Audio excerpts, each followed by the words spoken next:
del tracto genitourinario. Básicamente nos vamos a ocupar de la tuberculosis. Hay otras infecciones específicas. Nos referimos a específicas cuando tienen alteraciones anatomopatológicas características, únicas.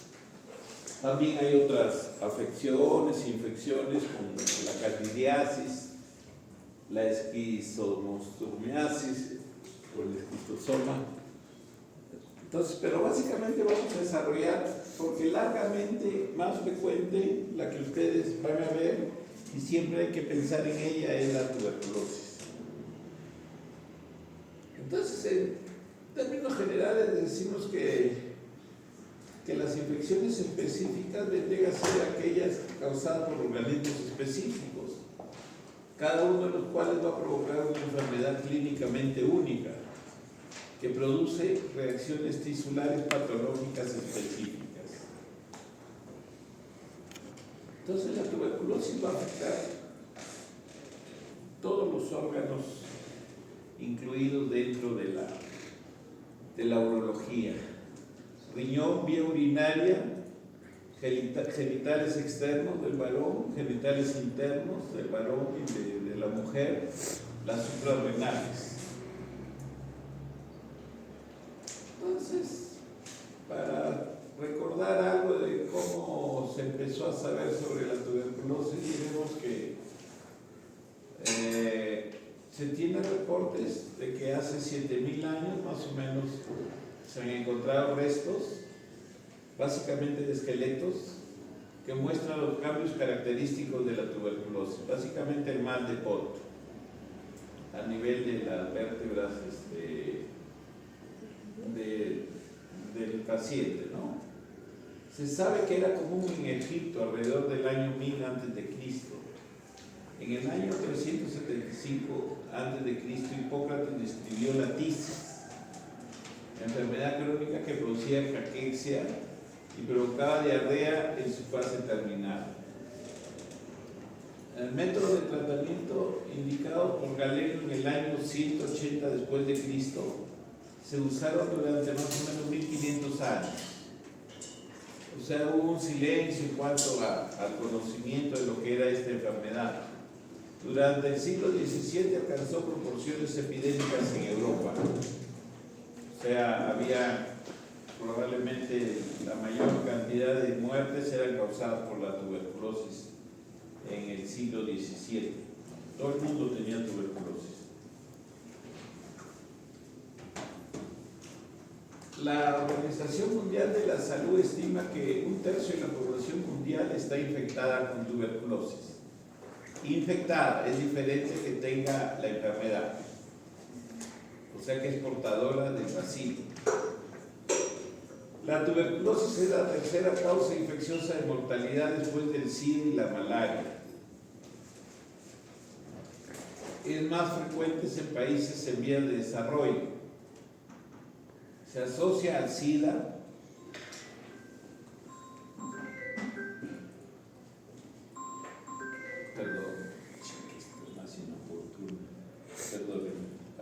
hijita, estoy en clase. Sí.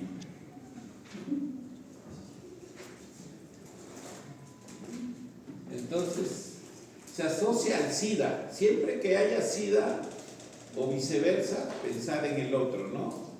Porque están asociados siempre con el SIDA. Pacientes en diálisis y en trasplantados renales, o sea, en inmunodeprimidos. El tracto genitourinario es la tercera forma más común de tuberculosis extrapulmonar, después de la afección de los ganglios linfáticos y el derrame pleural tuberculoso. ¿Ya? El riñón es el principal órgano genitourinario afectado. El epidídimo es el órgano de mayor frecuencia de afectación en los genitales del varón. Acá tenemos imágenes en que vemos la tuberculosis renal, un compromiso masivo de parénquima renal. Los bacilos tuberculosos pueden comprometer cualquier órgano del tracto genitourinario y producir una infección granulomatosa crónica. La tuberculosis urogenital es una enfermedad de adultos jóvenes con una media de 40 años y es ligeramente más común en hombres que en mujeres. ¿Esto por qué más o menos? Porque generalmente la tuberculosis renal genitourinaria es secundaria a un proceso activo pulmonar. El proceso activo pulmonar se da más o menos bordeando los 18 o 20 años, que es el momento en que la persona abandona el núcleo familiar por cuestiones de estudio, de trabajo. Entonces ahí es donde hay un déficit en cuanto a los cuidados alimenticios que presentan la tuberculosis pulmonar activa. Ese es el punto de partida para que posteriormente, después de 15, 20, 25 años, tengan la tuberculosis genitourinaria. Ya por eso es que se presenta así tardíamente. ¿Y por qué más en hombres y mujeres? Porque antiguamente ya no se da, creo ya tanto, los hombrecitos eran más arriesgados en salir de su hogar, entonces sufrían esos problemas básicamente con el ambiente, vivían en lugares hacinados y con mala alimentación. Etiología: Mycobacterium tuberculosis que llega a los órganos genitourinarios por vía hematógena desde los pulmones, o sea, son secundarios siempre. El riñón y la próstata son los órganos primarios de infección tuberculosa en el tracto genitourinario, o sea, en el pulmón se disemina o al riñón o a la próstata. Antes se pensaba que era solo al riñón, ahora se ha visto que también hay una diseminación primaria, o sea, del pulmón primaria a la próstata. Ahí está el Mycobacterium tuberculosis, acá está con la coloración típica de Zinlince, que se puede hacer el diagnóstico. Ahí está quien descubrió el bacilo, le puso su nombre, Koch Robert.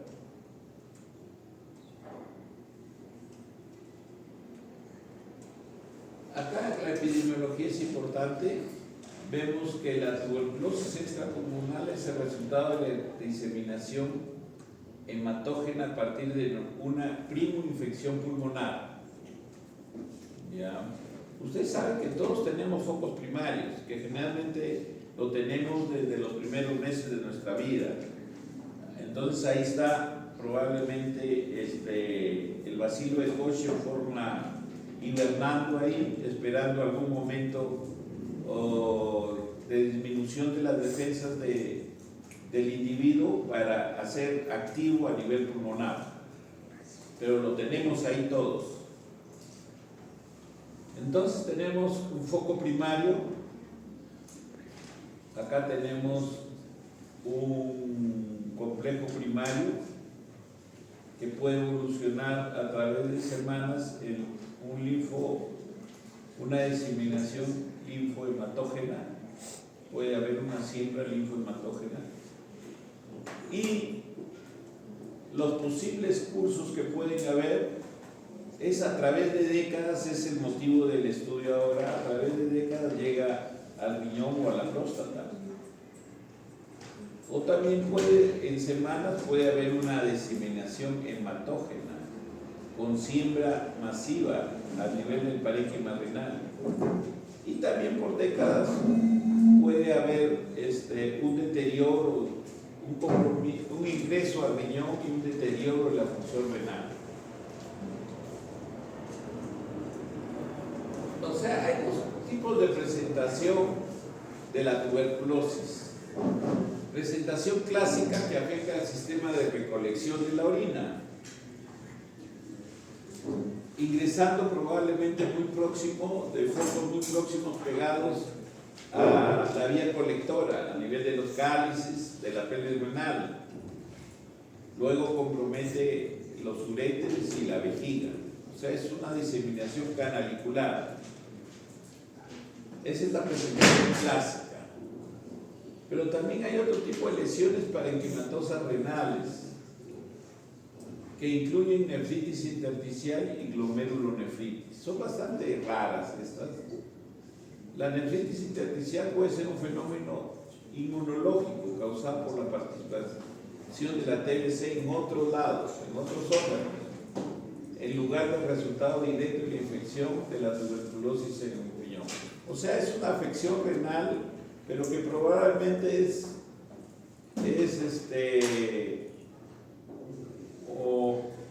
generada por una infección activa en otro lado. O sea, es como una respuesta inmunológica. La tuberculosis puede causar amiloidosis renal. La tuberculosis genital. La tuberculosis genital afecta a todo el tracto genital masculino. Puede afectar la próstata, las vesículas seminales, los conductos deferentes, el epidídimo, los testículos, las glándulas de Cooper, el pene, la uretra. La tuberculosis genital se instala a través de la diseminación hematógena a la próstata o a través del tracto urinario a la próstata con diseminación descendente desde los conductos eyaculatorios a las vesículas seminales, al conducto deferente y al epidídimo. O sea, vía canalicular a través de los conductos.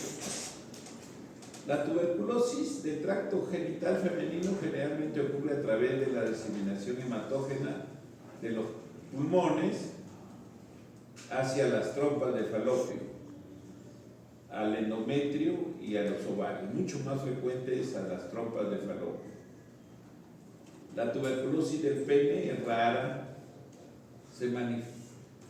se manifiesta como una pápula eritematosa que puede ulcerarse. Otra presentación consiste en deformidad del pene y fístulas uretrales, causada por infiltración de los cuerpos cavernosos. La tuberculosis del pene hay reportados solo algunos, menos de 100 casos a nivel mundial, a nivel de toda la bibliografía. O sea, es algo bien raro. Bien, los bacilos tuberculosos llegan a la corteza renal, o sea, del foco activo pulmonar, llegan a la corteza renal y producen una infección clínica. En 15 a 20 años pueden destruir el riñón. En fases iniciales no hay dolor. Cuando ya se toman los cálices o la pelvis, aparece recién la piuria y bacteriuria, y apareciendo también los síntomas de irritación de la mucosa urinaria, pueden síntomas de cistitis, etc. Si se compromete el uréter, puede producirse estenosis del mismo con hidronefrosis secundaria. O sea, primero en el uréter hay inflamación, después hay un proceso de fibrosis, calcificación, estenosis y una dilatación proximal a la estenosis con expulsión renal incluso. Se produce una desintegración tisular gaseosa. En el proceso de reparación se deposita calcio, el uréter se fibrosa y acorta, el meato adopta la forma de hoyo de golf. Eso en una visión endoscópica. Vamos a ver posteriormente. Patogenia. El compromiso vesical se manifiesta con formación de tubérculos cerca del meato ureteral. ¿Por qué? Porque la diseminación viene de arriba, viene que ha ingresado a la vía canalicular en zonas próximas a los cálices o a la pelvis. La vejiga luego se fibrosa y contrae. O sea, lo característico es una vejiga pequeña, engrosada en toda su pared, no distendible, pequeña estamos hablando de niveles bien exagerados, ¿no? Hay vejigas que llegan a tener una capacidad de únicamente bordeando 50 centímetros cúbicos. O sea, generalmente se ve más en mujeres. Son mujeres que orinan cada media hora y en la noche se levantan 10, 15 veces a orinar. ¿Ya? Por eso da una polaquiuria y una nicturia marcada. El paso de la orina infectada por la uretra prostática lleva a la invasión de la próstata y de la vesícula seminal. Desde la próstata la tuberculosis se extiende por el conducto deferente hasta el epidídimo y de ahí al testículo. Entonces acá tenemos algo que ya no se ve generalmente, ya queda nomás en las imágenes de libros antiguos, en la historia de la medicina. Es raro ver un riñón mástico. Un riñón mástico es un riñón totalmente fibrosado, calcificado, pequeño. Por supuesto que tiene cero función. ¿Ya? En cuanto a la tuberculosis urinaria, afortunadamente tiende a ser unilateral, hasta grados avanzados, es unilateral. Hay destrucción parenquimal que causa fibrosis, estenosis, uropatía obstructiva y disfunción renal. O sea, se autoexcluye el riñón. Eso se llama riñón mástico. Acá tenemos más o menos la patogénesis de la tuberculosis del tracto urinario, la diseminación descendente,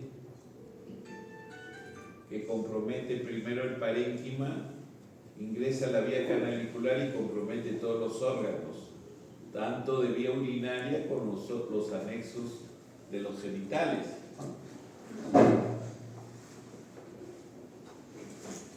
La tuberculosis, en su evolución, en su proceso de enfermedad, produce caseificación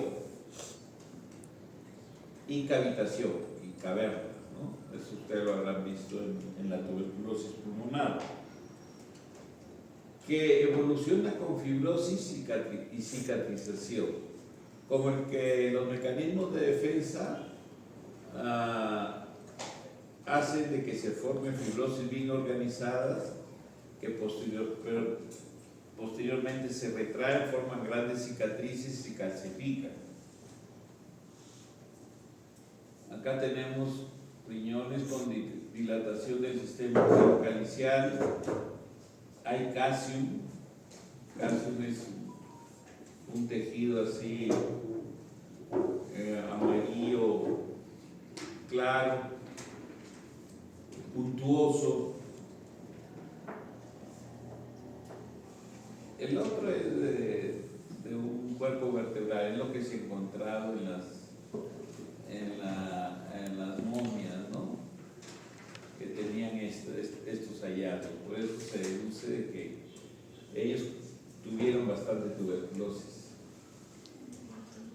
Acá tenemos una necrosis caseosa. Miren cómo el tejido se deteriora totalmente y se forma esto como un queso, en esto que compromete todo el polo superior. Acá hay una siembra más bien miliar que hay veces pasa desapercibida porque no altera tanto la función renal.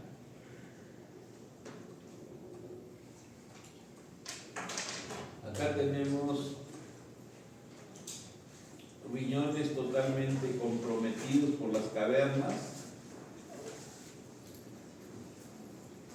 y que indudablemente estos riñones pierden su función. Acá tenemos piezas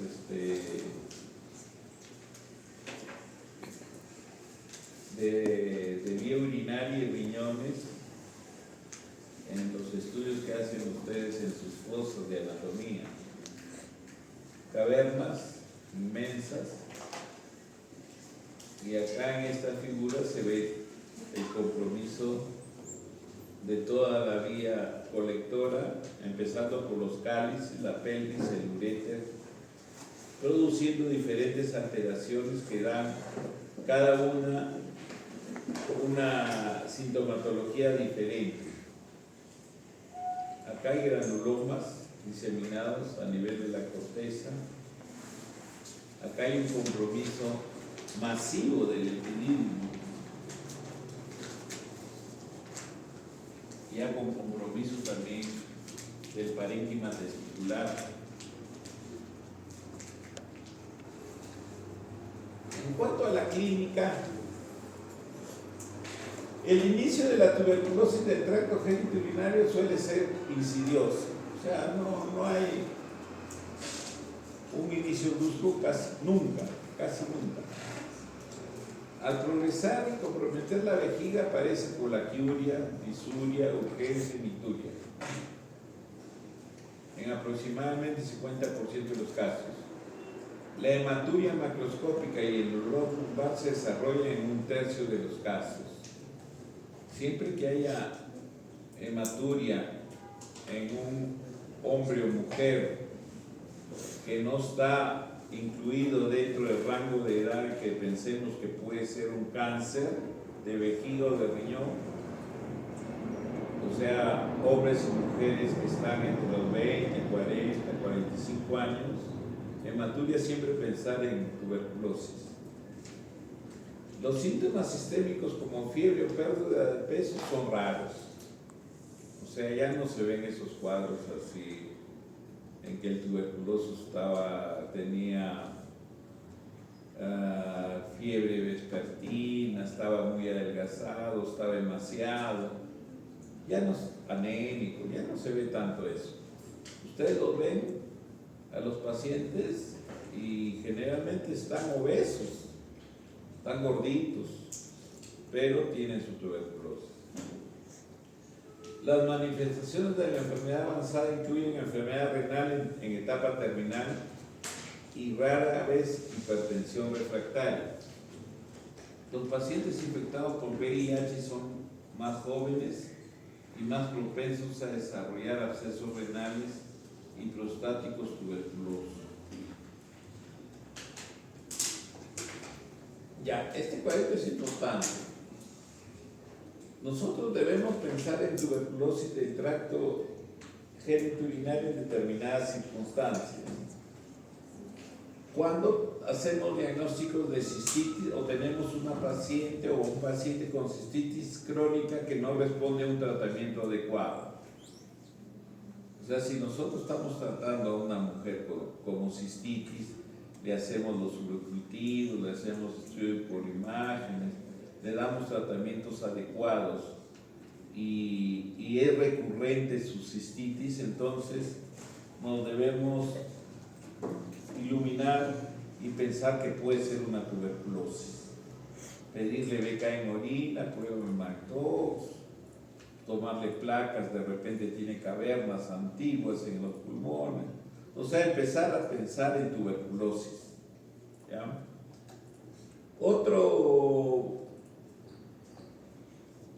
Otra posibilidad que puede ser tuberculosis es cuando hay hallazgo de pus sin bacterias.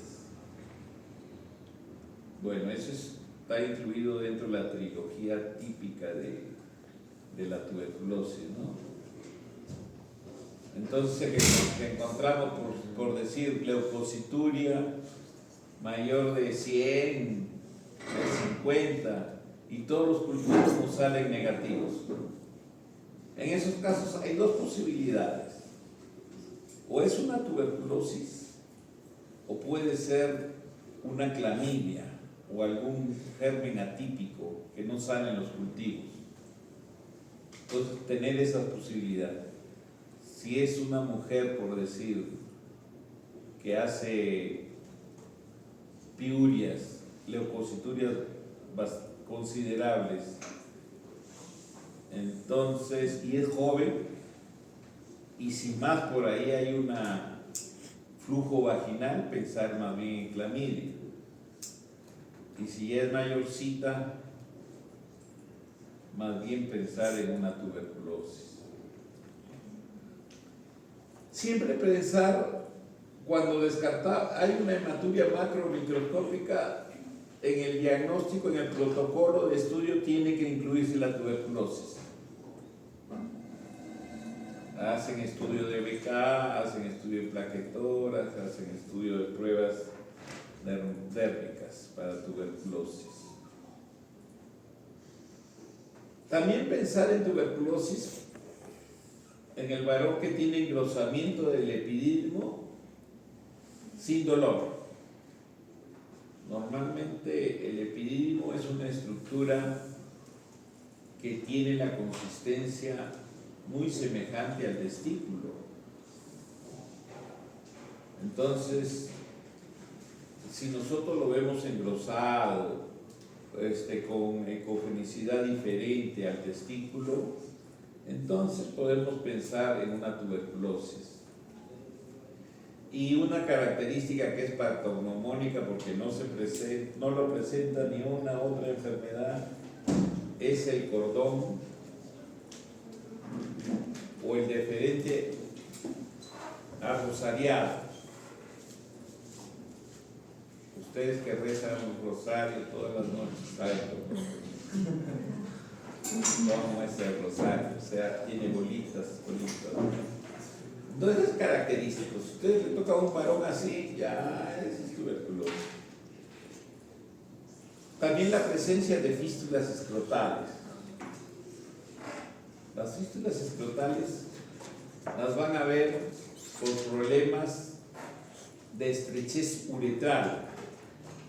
La estrechez uretral puede ser traumática y como no puede progresar, salir la orina, hay una dilatación proximal con adelgazamiento de la pared de la uretra y con el sobreagregado de una infección.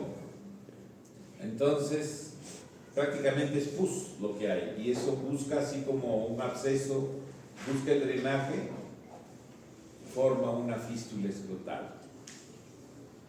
Y eso lo puede producir también la tuberculosis, no solo el trauma, un trauma uretral, no. Un trauma uretral que evoluciona a estenosis uretral puede producir esto, pero si ustedes encuentran una fístula escrotal, pensar no tanto en el trauma, sino que puede ser una tuberculosis que ha producido un compromiso uretral con estenosis y posteriormente el drenaje y la formación del trayecto vesiculoso. También hay que pensar en tuberculosis cuando hay induración de la próstata o de las vesículas seminales. Esto es más para los urólogos, ¿no? Porque generalmente en el examen rutinario general no se incluye pues el examen digital rectal, sino cuando son patologías propias de la especialidad de la urología. Ahí es donde se hace el examen digital rectal. Entonces, si nosotros tocamos, sobre todo, si nosotros tocamos una próstata dura en un varón mayor de 60 años, nosotros al toque pensamos pues, que puede ser de un cáncer, ¿no?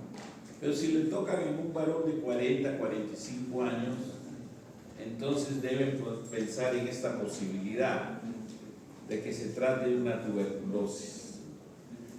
La dureza que da al examen digital rectal el compromiso tuberculoso con el cáncer es idéntico, es pétreo, es duro, pero indudablemente en el cáncer tiene otras características, que es fijo, que es doloroso.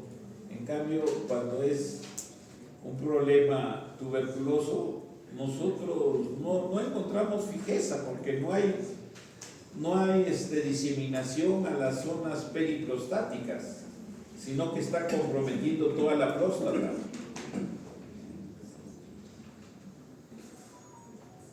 Eso nos ha pasado a nosotros. Hemos sacado una vez una próstata dura que tenía PSA dentro de lo normal, más o menos, y cuando la hemos sacado era como piedra. Nosotros pensamos que podría ser una variedad de un cáncer no tan agresivo, pero al final nos informaron que era una tuberculosis prostática, algo bien raro, pero se presenta eso. En cuanto a los síntomas, como les dije, los síntomas generales como malestar general, eso ya se da en casos extremos. Generalmente los casos que hacemos nosotros de diagnóstico de tuberculosis urinaria son pacientes que lucen más o menos bien, no lucen así caquéticos, nada. Puede haber diaforesis vespertina en algunas oportunidades, malestar general, puede haber fatiga, puede haber febrículas, pueden haber vespertinas sobre todo, diaforesis nocturna, y cuando hay compromiso vesical, el síndrome disúrico, que es característico. Si hay compromiso del riñón y del uréter, generalmente no hay síntomas, pero puede haber un dolor sordo en el flanco, sobre todo cuando ya hay obstrucción, cuando hay hidronefrosis. Puede presentarse cólico renal o ureteral en el caso de que haya sangrado y que produce una obstrucción ureteral. Es como, se comporta igual que un cálculo. Puede dar un cólico renal. O sea, cuando hay sangrado. Raramente se evidencia tumoración, o sea, raramente vamos a palpar el riñón. El riñón es muy difícil de palpar, pero en estos casos tampoco vamos a palpar el riñón. Vejiga, si hay compromiso vesical, nos va a dar disuria, colaquiuria, nicturia, hematuria, dolor suprapúbico al llenado, vesical. Esto porque hay úlceras dentro de en la mucosa vesical. Al distenderse produce ardor, dolor. El tracto genital generalmente es asintomático. El compromiso de los genitales en el varón y en la mujer suelen ser, de los genitales internos en la mujer suele ser asintomático. El primer indicio de la tuberculosis genital en el hombre es un compromiso a nivel del epidídimo, que se vuelve no tanto doloroso, sino engrosado, duro, aumentado de consistencia. En el riñón, compromiso de la tuberculosis, no hay dolor generalmente. En genitales externos, como habíamos dicho, el epidídimo engrosado, poco sensible, o sea, no es doloroso. Eso es lo que caracteriza una epididimitis causada por gonococo o por clamidia, con la diferencia con la epididimitis causada por tuberculosis, es que la de tuberculosis no duele. Está bien hinchado, bien inflamado, incluso puede ser fluctuante como absceso, pero no le duele. En cambio, la que es causada por gonorrea o clamidia, sí, no se deja ni tocar. El paciente ya hay signos de flebosis marcados. O sea, es un hemiescroto bien inflamado, con todos los signos de flebosis. Puede haber un hidrocele secundario. Cuando compromete la próstata y vesículas seminales, la próstata lo único que es dura, pero no duele, y la vesícula seminal está indurada y fija. Entonces aquí tenemos unas imágenes, difícil que las vean, pero lo característico del compromiso tuberculoso es que va a dar zonas de inflamación muy próximas o incluso en la desembocadura del uréter en la vejiga. O sea, eso es lo característico. Uno busca de frente al meato ureteral, que puede estar congestivo, y busca en los alrededores, y va a haber zonas eritomatosas. ulcerativas incluso. Acá tenemos las lesiones tuberculosas vesicales a la visión cistoscópica. Normalmente el meato ureteral tiene una formación característica como si fuera un pequeño chupito, como un granito, una elevación que lateralmente tiene una luz, o sea, es una elevación, un volcancito que tiene su luz acá. Ese es lo característico del meato, pues la desembocadura del uréter en la vejiga. Pero ¿qué va a pasar acá en la tuberculosis? Más bien es aplanado y es como un hueco. O sea, acá tenemos la imagen plano y como un hueco. Por eso le llaman hoyo de golf. ¿Y por qué es así? Porque el uréter, como la infección viene de arriba, este es el uréter, viene de los cálices, de la pelvis, el uréter está inflamado totalmente y la evolución en la tuberculosis es inflamación, fibrosis y retracción. O sea, el uréter se va elevando, se va cortando y va elevando la desembocadura en la vejiga. Por eso da esa imagen de hueco, ya como que por la retracción fibrótica crónica del uréter.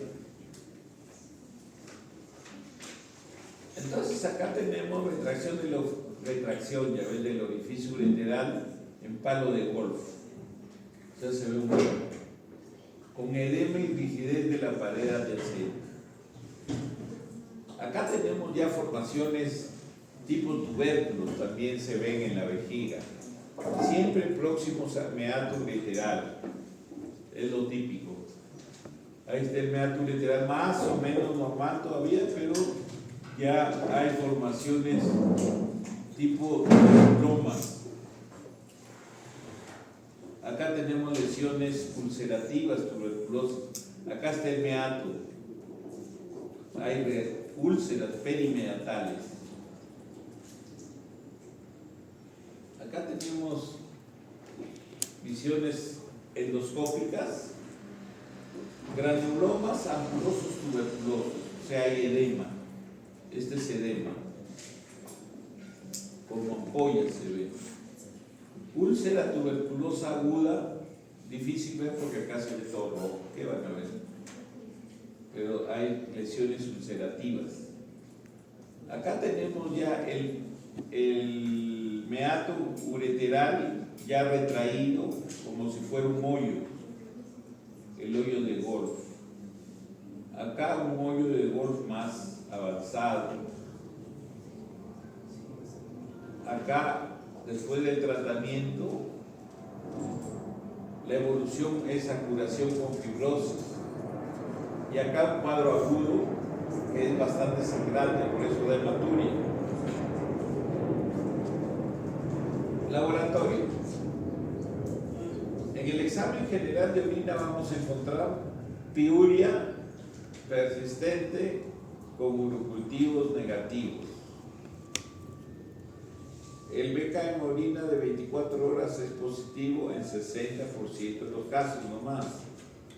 Por eso nosotros, para aumentar nuestra probabilidad de diagnóstico, nunca pedir BK en orina por una sola muestra, siempre pedir series de 3 o 5, mínimo 3, para aumentar la posibilidad de hacer el diagnóstico. El cultivo de BK positivo en primera orina en la mañana. El cultivo tiene el inconveniente que demora mucho, demora 60 días, pero da diagnóstico preciso, eso es lo bueno. Los hallazgos de laboratorio característicos incluyen entonces piuria persistente, orina ácida, en el contexto de cultivos de orina negativos para organismos piógenos.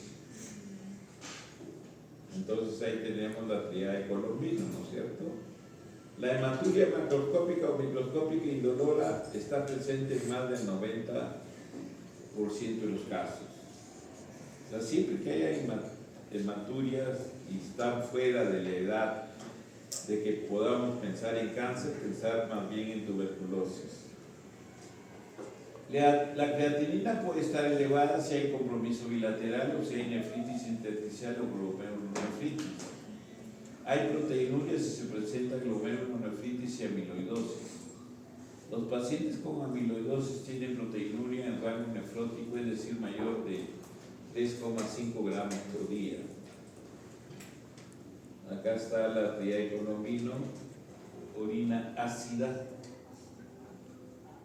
orina piúrica y orina aséptica, o sea, cultivos negativos.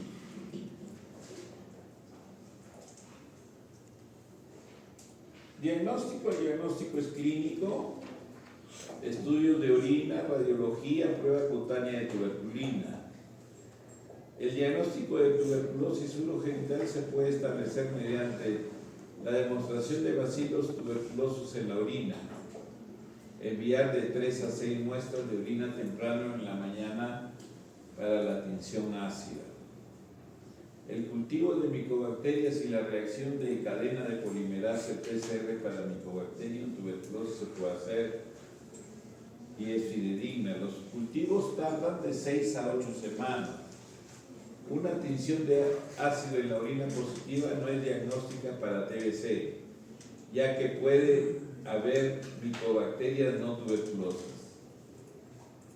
En el varón, sobre todo, pueden haber falsos positivos, porque hay micobacterias en el esmegma. ¿Ya? Biopsias. Acá hay una biopsia epidídimo donde se ve granulomas y necrosis caseosa.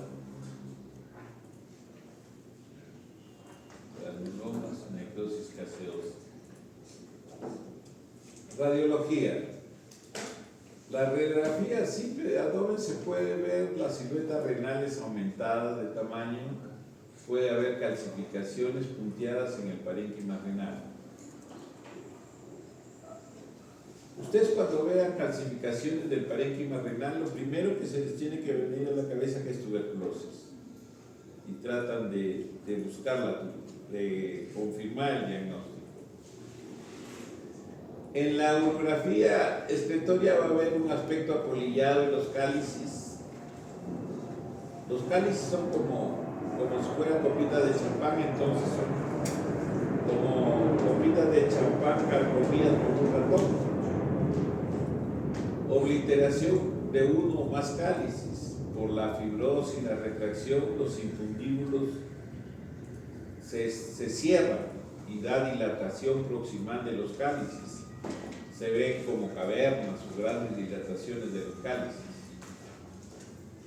Cavidades de abscesos que comunican con los cálices. Estenosis ureterales, ausencia de función renal secundaria, obstrucción ureteral, destrucción renal, la autonefrectomía. En la ecografía y la tomografía muestran las calcificaciones. El Urotel proporciona mayor detalle anatómico, por lo que se prefiere cuando sea posible. O sea, es la prueba de excelencia para hacer un diagnóstico preciso de todas las alteraciones que puede haber tuberculosas en un paciente. Bien, entonces acá una radiografía es simple, se ven calcificaciones del riñón.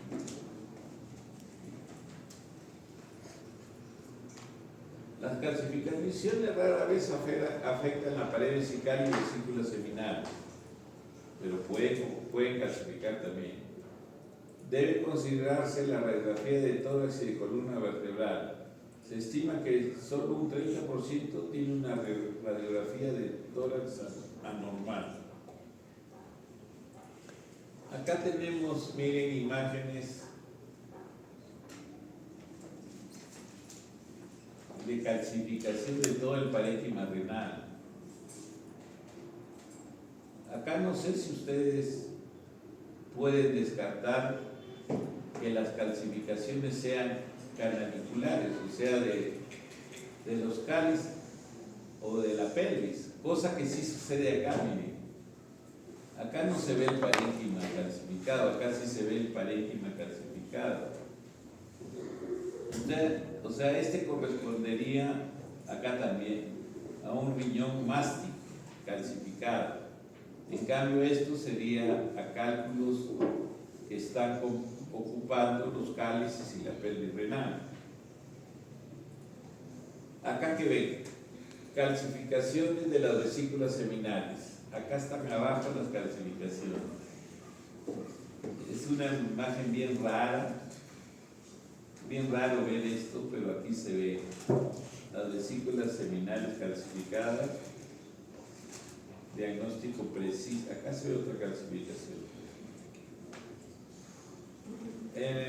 Antiguamente y actualmente también la pilografía intravenosa da diagnósticos bastante finos de compromiso tuberculosis, sobre todo inicial, porque ya cuando es algo grosero, cuando está excluido el riñón, cuando hay una gran hidronefrosis, ya pues un riñón más, pues ya es algo extremo.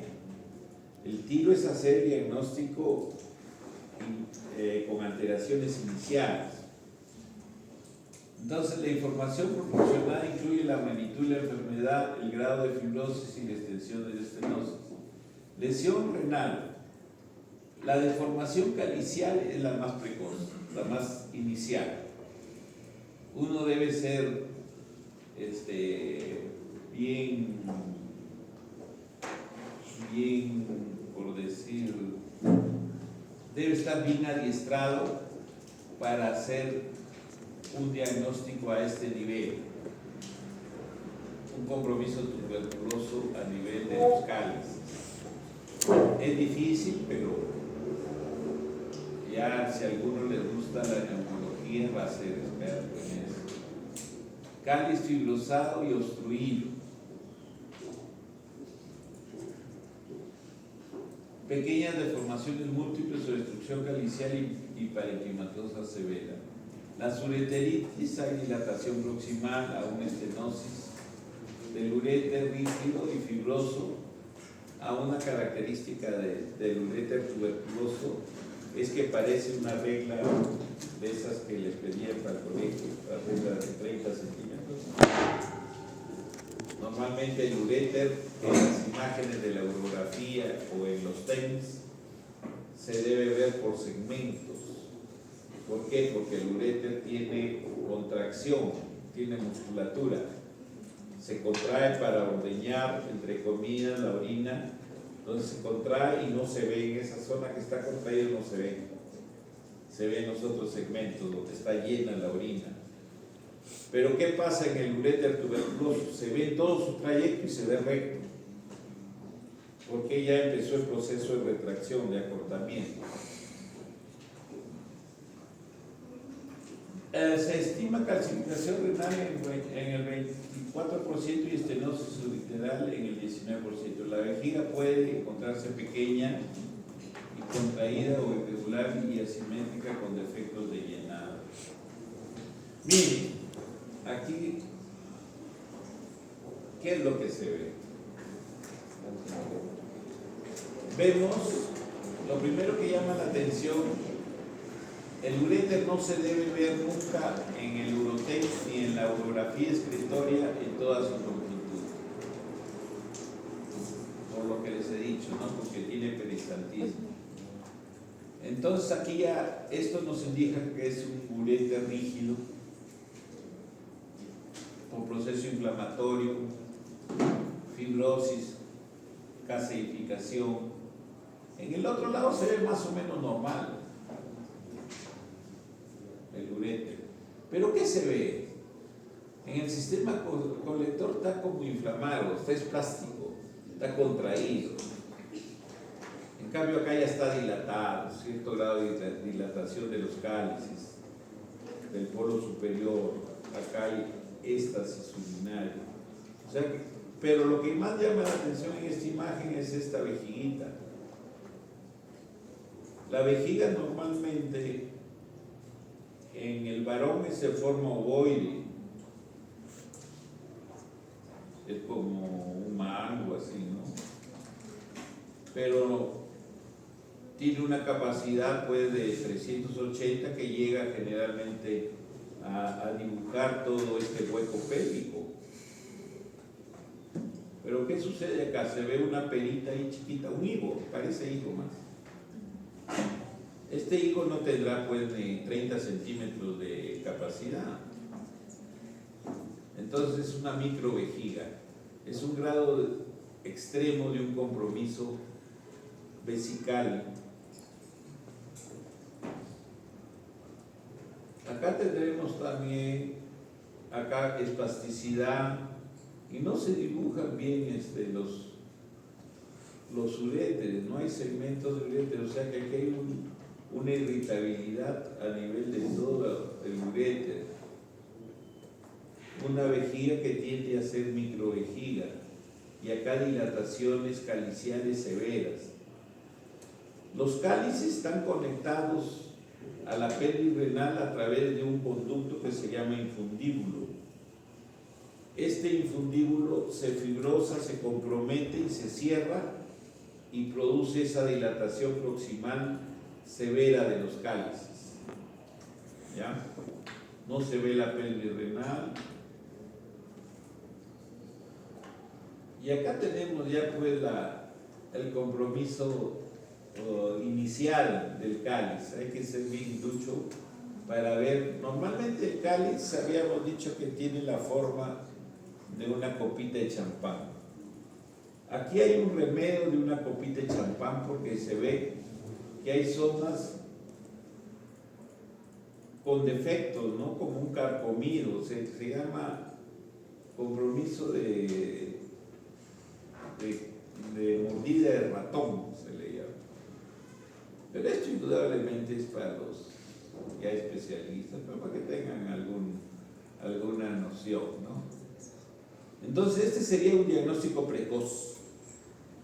Uno si hace diagnóstico de tuberculosis en este momento, pucha, es un problema, ¿no? Acá ya hay alteración, estenosis de los infundíbulos.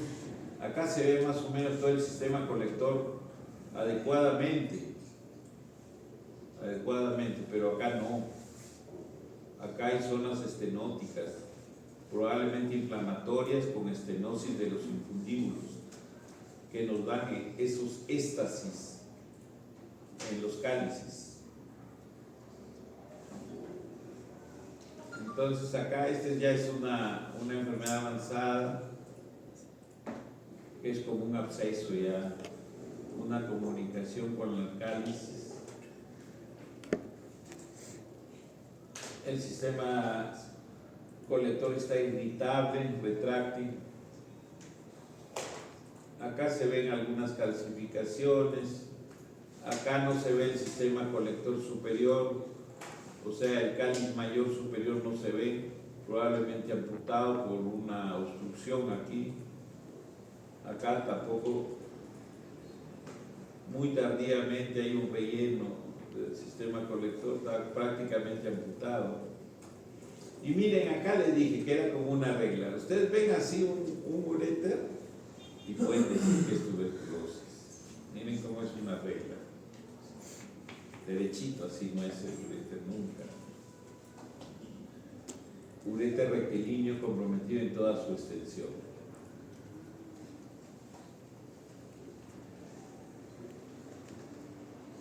Acá hay compromiso en cáliz superior izquierdo. Pues ya son sutilezas. Aquí miren a qué nivel ha llegado la microvejiga. No hay vejiga. Uno dice, pucha, agenesia de vejiga. Y no es. Aquí está la vejiga retraída, elevada, porque este uréter se ha cortado tanto que ha elevado la vejiga, miren. Y esto es su vejiguita, ¿no? O sea, este pobre paciente, pues, tendrá ahí como incontinencia nomás, no orina. Acá ya hay una exclusión funcional izquierda, una aparente microvejiga. Acá hay un compromiso extremo de todo el sistema colector, está totalmente dilatado. Probablemente aquí lo que se ha hecho es meter un catéter por el meato ureteral y meter con sustancia y contraste para dibujar qué pasaba acá, porque esto no se dibujaba en la urografía ni en el tempo. Como que había genesia del riñón, pero ustedes le meten contraste y ven este compromiso masivo, destructivo de toda la arquitectura del riñón izquierdo. Acá ya acá están las mordeduras del ratón pucha, que hay que ser muy acuciosos, ¿no? Tenemos en la imagen 3 un ataque contrastada, tuberculosis renal izquierda con calcificación y poca perfusión, o sea, ahí hay compromiso funcional. Y en el 4, imagen 4, vemos ya los cálices totalmente dilatados, miren. Y el urotelio incluso ya se calcificó. Acá tenemos una correlación entre la patología renal y anormalidades en la urografía excretoria. Ya acá hay probablemente ya una exclusión renal izquierda, ya por compromiso masivo, y acá un sistema colector irritable con una calcificación acá en la zona del seno renal derecho. Miren el deterioro total acá de todo el sistema, el riñón totalmente deformado, estrecheces marcadas del uréter.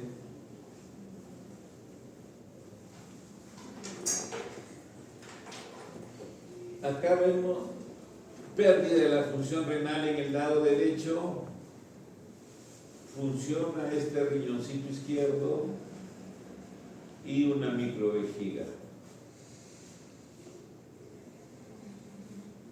Miren la microvejiga. Se le dio tratamiento probablemente a este paciente y mejoró su capacidad vesical algo, ¿no? Pero esta vejiga es chiquitita, normalmente debe ser más grande. Acá el sistema colector muy dilatado en el lado izquierdo, el uréter con tendencia a ser rectilíneo,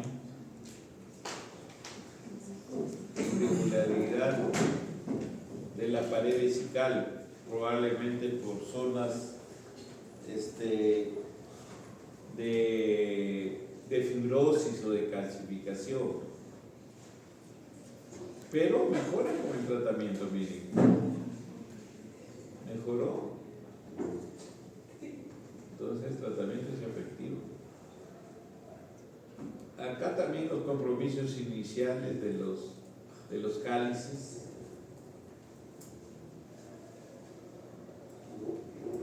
Gran compromiso del uréter, miren cómo puede haber un uréter así, pues. Y dilataciones masivas del sistema colector. Igualmente una microvejiga. Acá destrucción total del parénquima en todo el polo superior y en la zona del polo inferior gran dilatación de los cálices. Acá compromiso, calcificación del polo superior derecho. Siempre que haya calcificación en parénquima renal, piensen en tuberculosis. Calcificaciones intraparenquimales, tuberculosis hasta demostrar lo contrario. Acá un urotel compromiso con dilatación del sistema colector y calcificaciones. Grandes cálices dilatados, exclusión renal funcional izquierda, acá exclusión del lado derecha. Aquí metieron contraste, probablemente no se podía meter contraste por el meato ureteral que estaba estenótico, y se ha metido a través de un catéter nefrostómico y se dibuja ese compromiso masivo del riñón izquierdo, con grandes dilataciones de los cálices, estenosis probablemente de este nivel.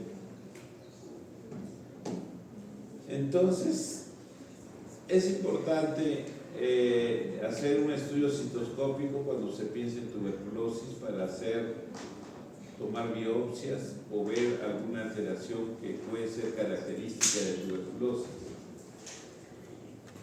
o para meter contraste haciendo lo que se llama una pilografía retrógrada en los casos que hay exclusión funcional renal. Ya, ¿qué complicaciones puede darnos la TBC renal? El absceso perinéfrico puede causar una masa agrandada en el flanco, que en la placa simple muestra un borramiento del psoas y suprarrenales. Pueden haber cálculos renales por infección inespecífica secundaria. La complicación final es la uremia, si se comprometen los dos riñones. Pero hemos dicho que generalmente afecta a un riñón, o sea, es rara la uremia por tuberculosis. La tuberculosis ureteral se produce estenosis ureteral que lleva a hidronefrosis progresiva. La obstrucción total del uréter lleva a disfunción del riñón y produce lo que nosotros llamamos autonefrectomía. El riñón se excluye solo y se queda ahí mudo el paciente.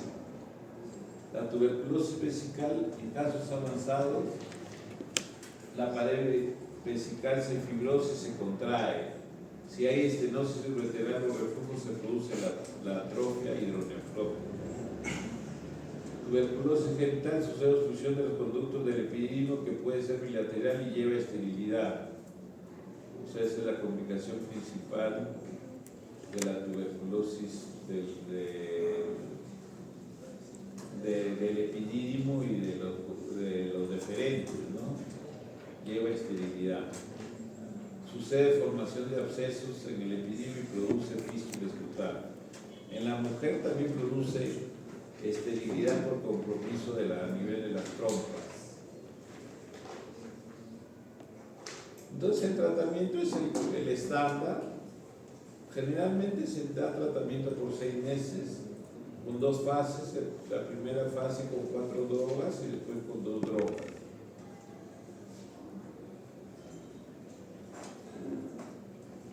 La tuberculosis vesical, como es secundaria, cura con el tratamiento de la enfermedad primaria o mejora.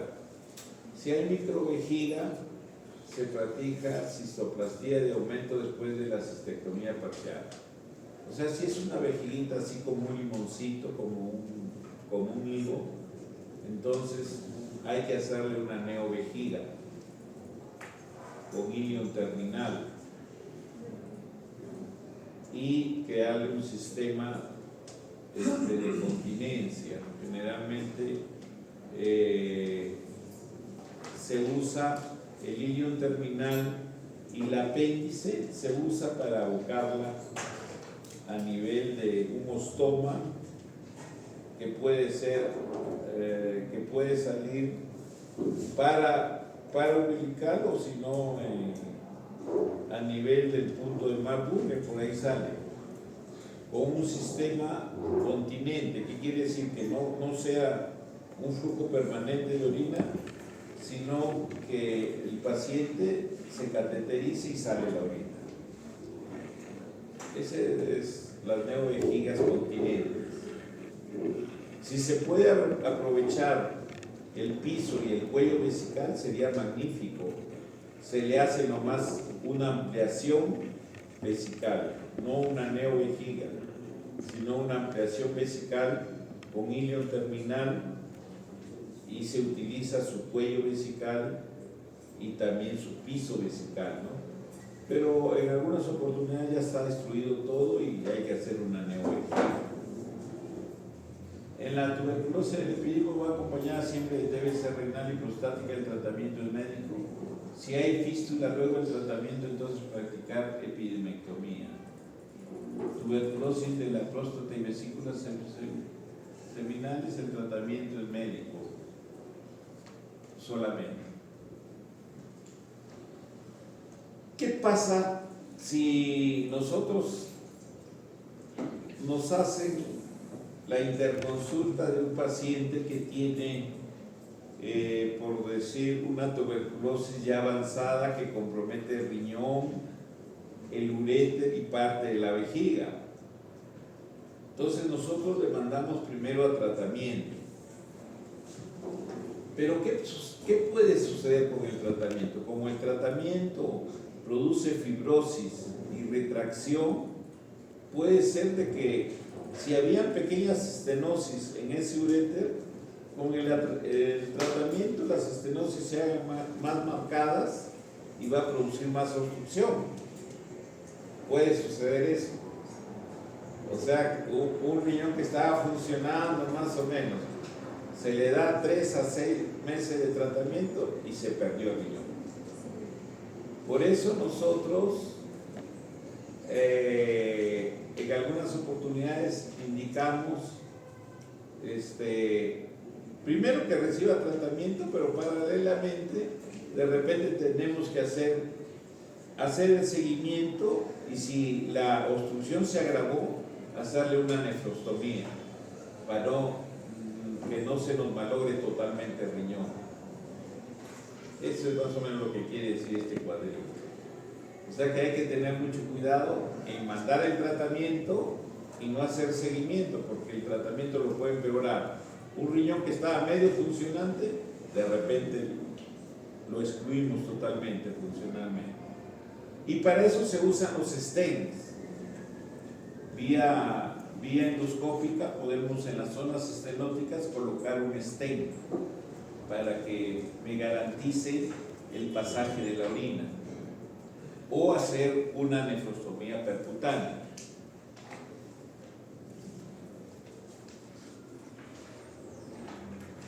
¿Cuáles son las intervenciones quirúrgicas para el tratamiento de la tuberculosis urogenital?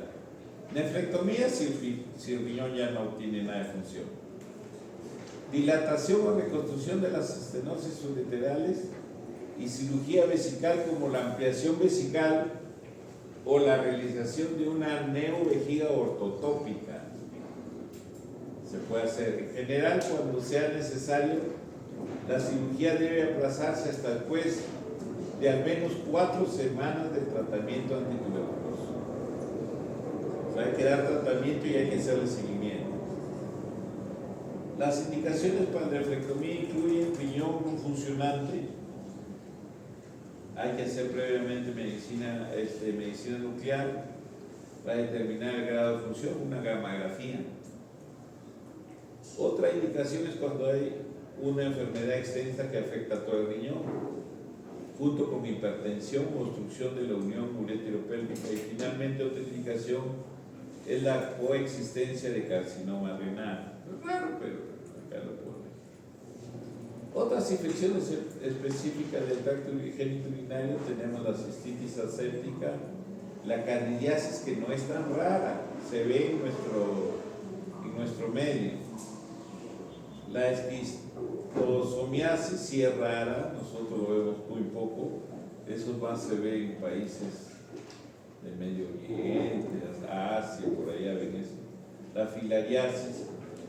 Estas enfermedades dan compromiso también de la vía urinaria y dan alteraciones específicas, pero afortunadamente todavía la que más frecuente vemos es la candidiasis, pero es manejable médicamente, es manejable. Hay que hacer buen diagnóstico y hay que darle tratamiento. Bien, entonces eso es lo que queríamos decirle a la parte de exacto. ¿Ya? ¿Alguna pregunta sobre tuberculosis?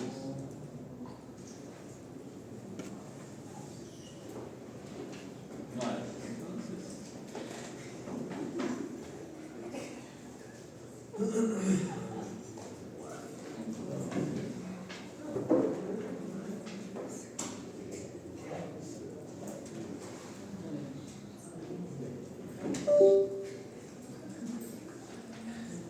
Bien, entonces sus notas el día miércoles todavía. Ah, porque es que revisé unas cuantas y estaban tan bien que dije.